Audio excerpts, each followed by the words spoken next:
What's up, everybody? Week 7 update coming in hot here.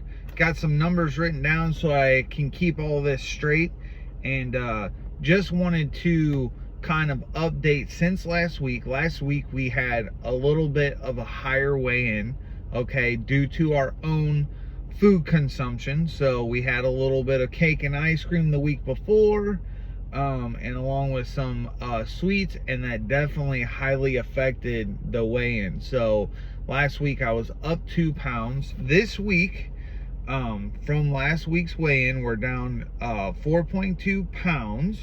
Okay, 3.4 pounds of fat mass loss, and there was 0.8 or 0.8 of lean body mass loss. So, you know, overall really good. I'm still fighting a little bit of lean body mass loss, but I do know that as you add in protein, the higher calories you get and the closer you get to lean body mass maintenance, the harder it is to lose fat mass. So it's a delicate dance, and we're actually starting to weigh in every day. It's not necessarily a permanent thing, but we're trying to get some locked in numbers that's like, hey, do this and it'll work.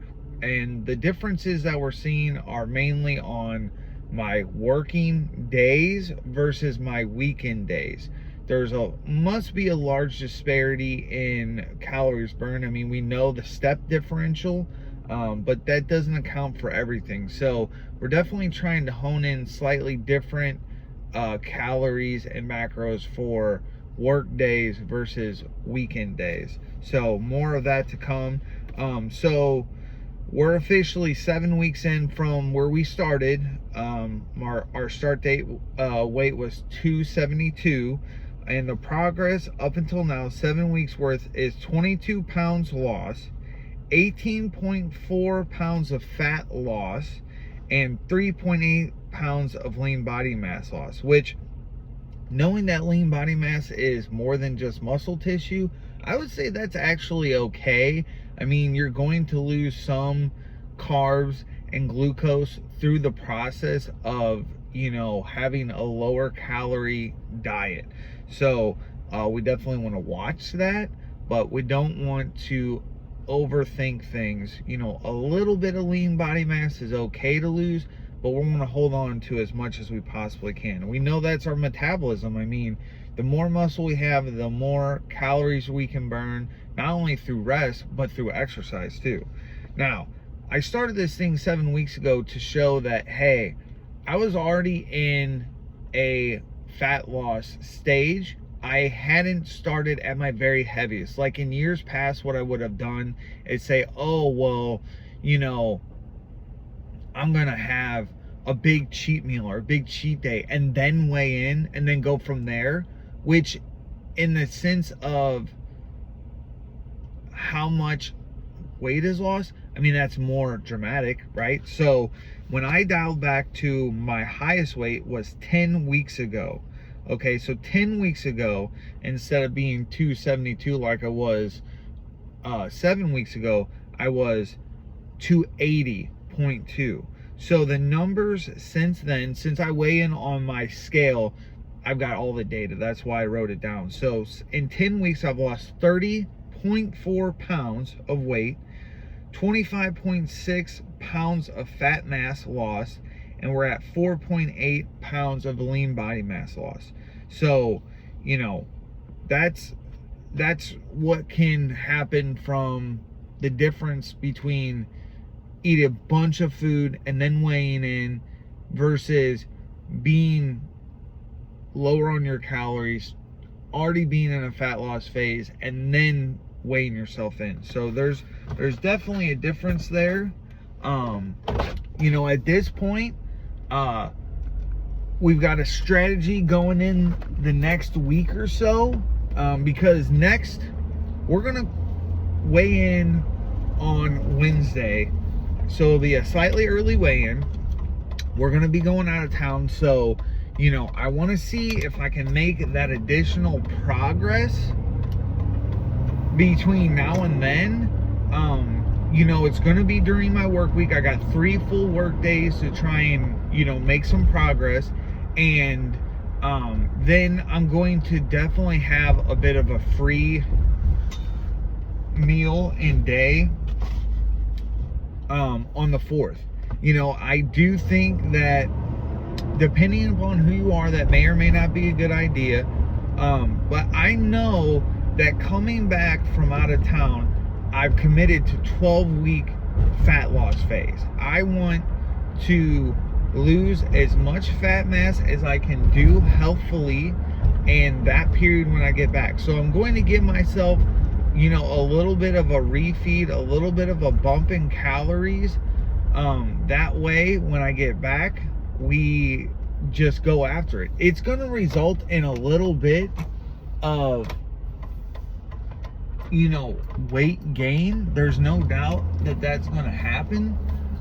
But I'm not too worried about it. We're going to, you know, keep it in reason. We're not going to do anything too crazy to where we, you know, have to work weeks to take that weight off.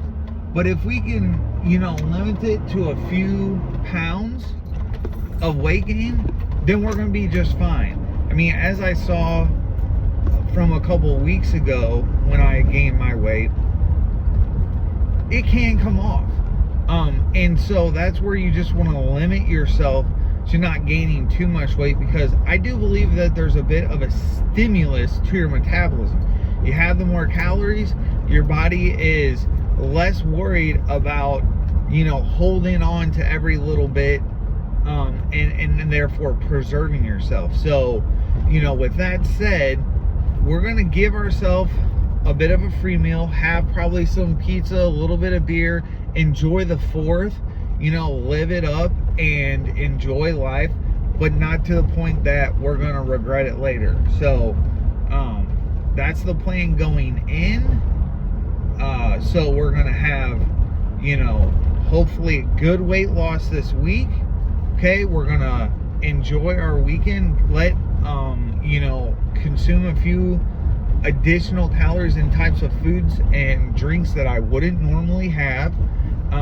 But then we're not going to keep that way the whole weekend. That's the plan, is to give a day to where you have the more calories, you have the food that you want, and then we're getting right back to it. I think that that's definitely key.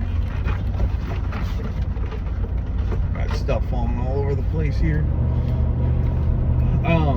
As far as my nutrition, we've made a few adjustments for simplicity. I have knocked back the fruit and vegetables to just 4 cups a day each. We were at 6 cups. I got to the point where it felt like work, though. You know, when it becomes a chore to eat, you know, I caution that type of situation, assuming that you're no professional and you're doing this just for your good health. When you get to the point where it's like, oh, you know, I gotta eat this food. I mean, because even though our calories are low, with the types of foods we're eating, man, it just still seems like a lot of food. So we're doing a little bit of experimenting, but we've knocked our fruit and vegetables down to 4 cups.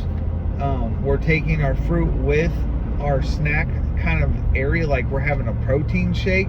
So we're having breakfast, then our snack of protein and fruit. Lunch, then snack and protein with the fruit. So, and then dinner at the end of the day. So we're slightly different, but once again, we're not too far from where we were. But this is going to allow us not to feel like we're having to work as much to consume a certain amount of food. And that was the same way with the protein that we were eating.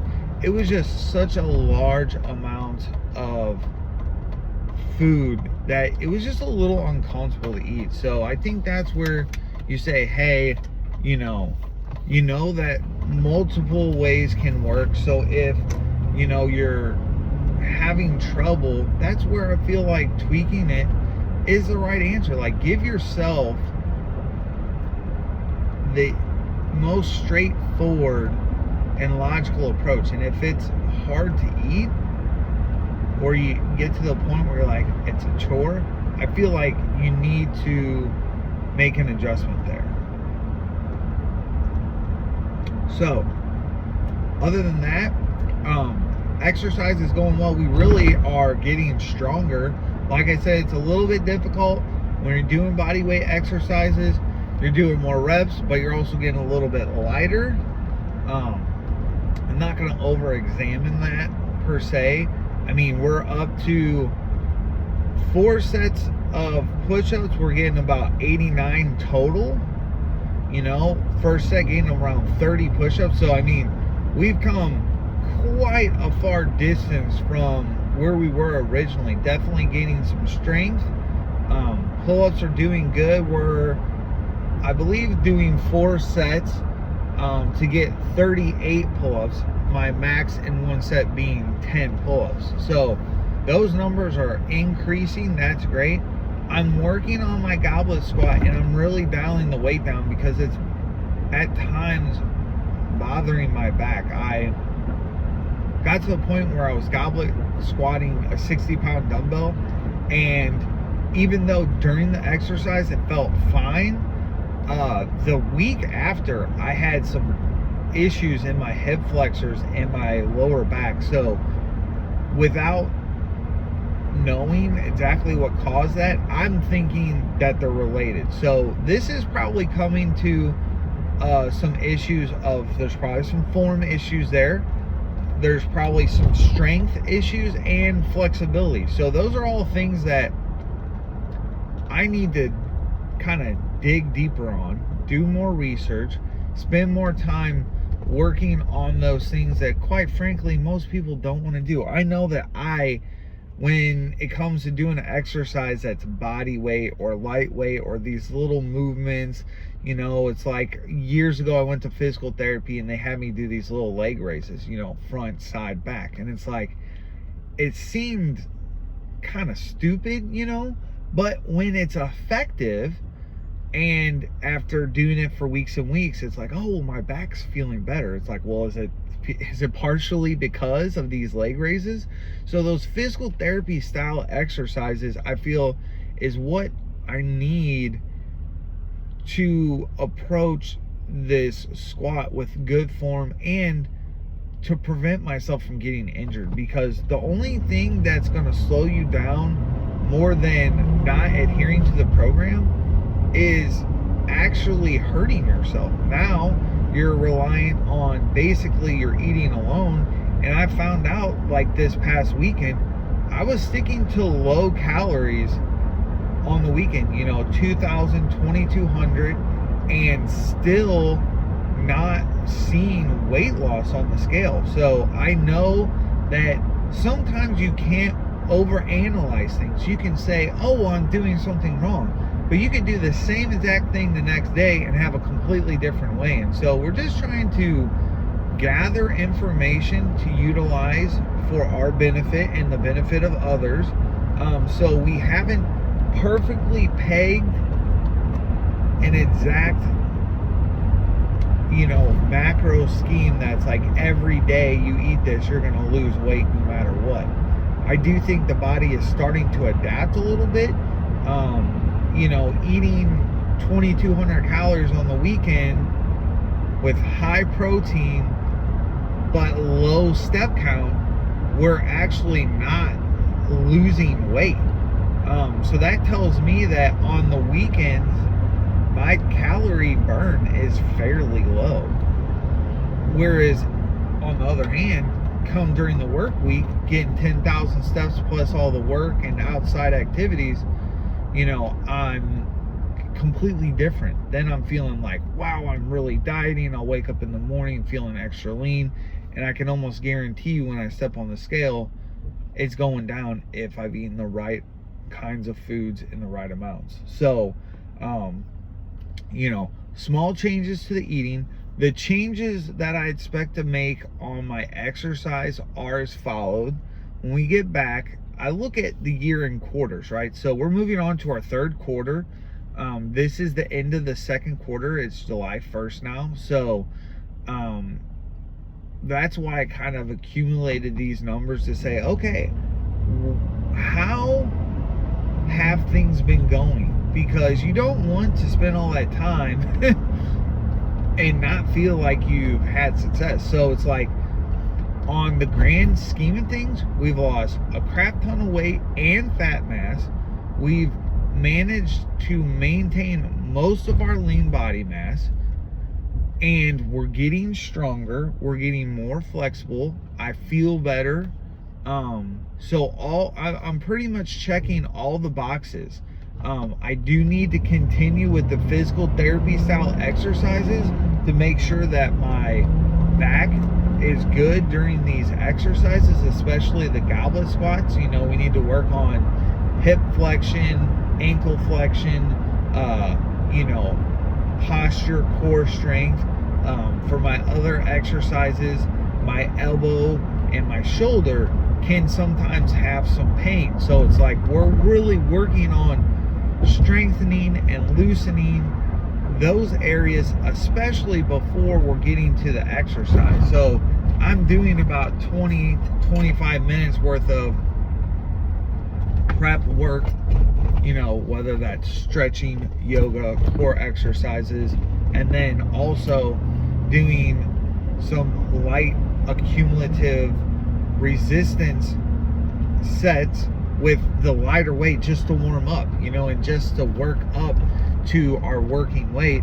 And then I'm giving myself a solid 5 minutes. Once I start my first set, I'm going to almost failure, giving myself 5 minutes rest in between so I can fully recuperate, and then I'm going back at it. And so the variability there is, hey, I'm not exactly worried it's how many sets I do, as long as the overall number is the same. So if I hit 89 push-ups, my goal is to hit 90 minimum the next time around. And if that means I have to do one more set to hit that, by all means. You know, I don't think that you would do that perpetually, and that's why when we come back, I'm going to change my hand positions on pull-ups. So we're going from like kind of a 90-degree handle where we're pulling straight up like this versus a typical wider lat focused pull-up, like the standard overhand pull-up. So we're going to switch grips there. We're going to throw, I have a perfect push-up that I haven't been using. We're going to try and put that in there, assuming that everything feels good. I do think that that perfect push-up gives a better range of motion, and also allows you to kind of unlock that shoulder a little bit by rotating. And we're going to continue to work on the goblet squats. We haven't been consistently doing heavy goblet squats yet, and that's mostly just because of my body is not ready for it. Whether it's core strength, whether it's, you know, overall strength, or whether it's, you know, flexibility. We're going to work on all those things so that when it comes time to do a 60-pound goblet squat, it's not causing those problems. And you know, we'd love to get to the point where we're doing, you know, back squats with a barbell, but I feel like that's less important. Overall, it's a great goal to have. But more than anything, I want to train and develop my legs. We all know that they're a large muscle, so, you know, there's plenty of people that skip legs. I'm not going to be one of them. My quad development is not bad. Like, I have big legs. I'm a bigger guy, so, you know, we're not necessarily needing to put on mass. We're needing to strengthen that area and overall make our body more capable to where when we are in a fat loss stage, we're going to really burn some calories. So with that said, tweaks to the diet, albeit minor. Same thing with our exercises. We don't want our body to get so used to what we're doing that it's no longer effective. So small changes there, and then when we get back from the 4th of July and going out of town, we're going to start our third quarter, which is going to be fat loss. And then I'm going to transition my fourth quarter to maintenance, to where we're really trying not to gain or lose weight, but we're trying to alter our body composition.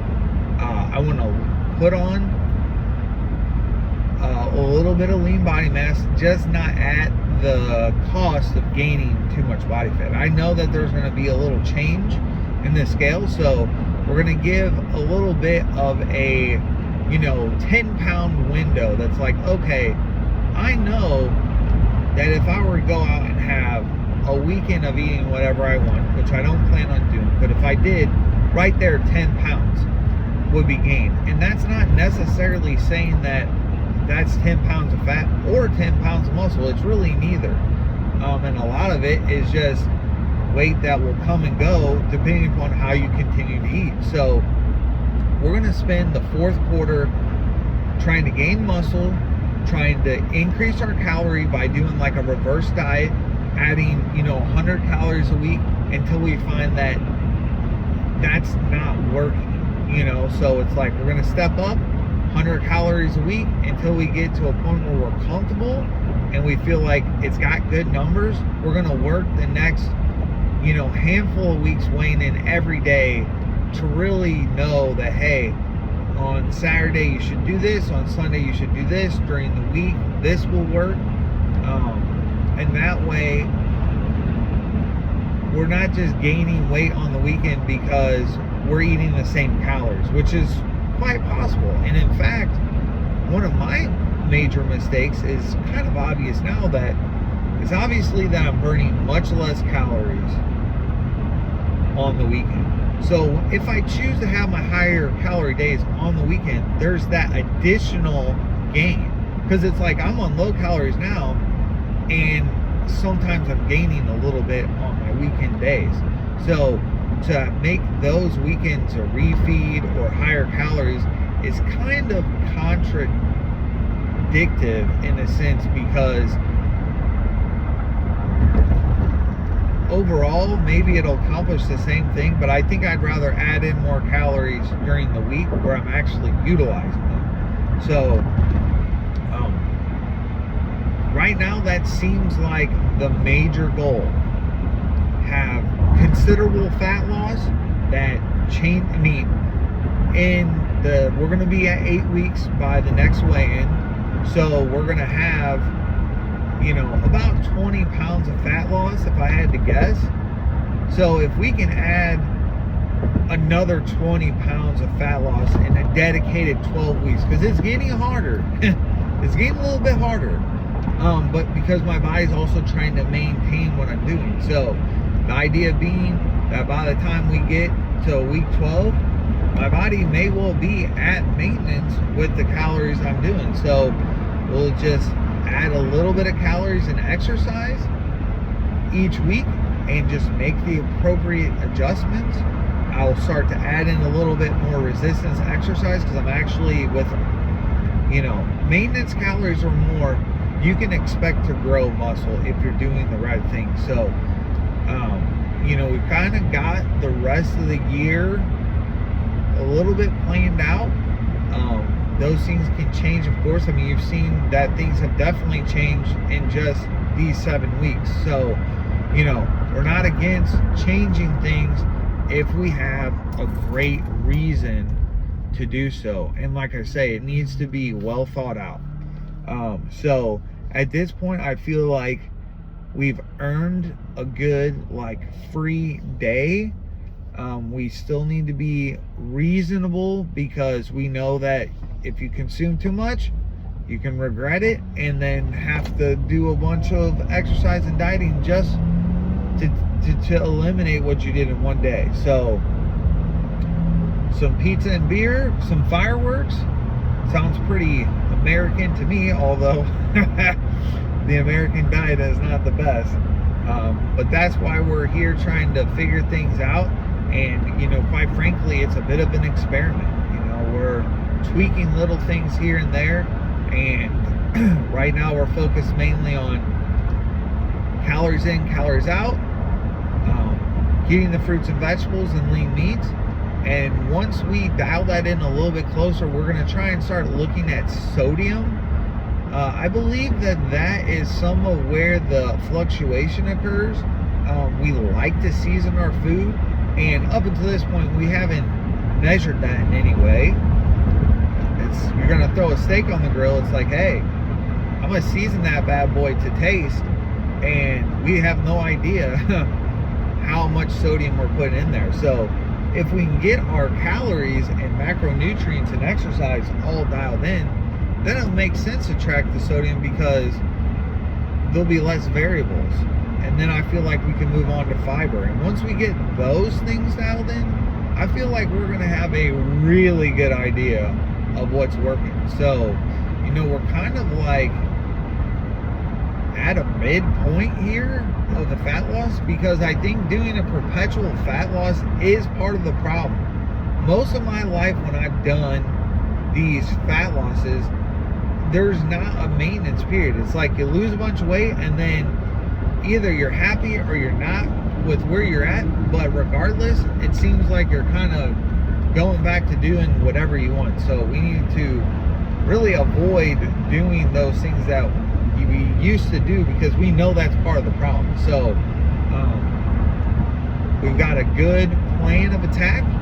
I'll be back in a number of days with an update of my weigh-in, and probably be a short and sweet video, and we're just going to continue to see how things work, and plan to have more content in the future. Thanks for watching, guys. Enjoy your weekend, and happy 4th of July. Peace.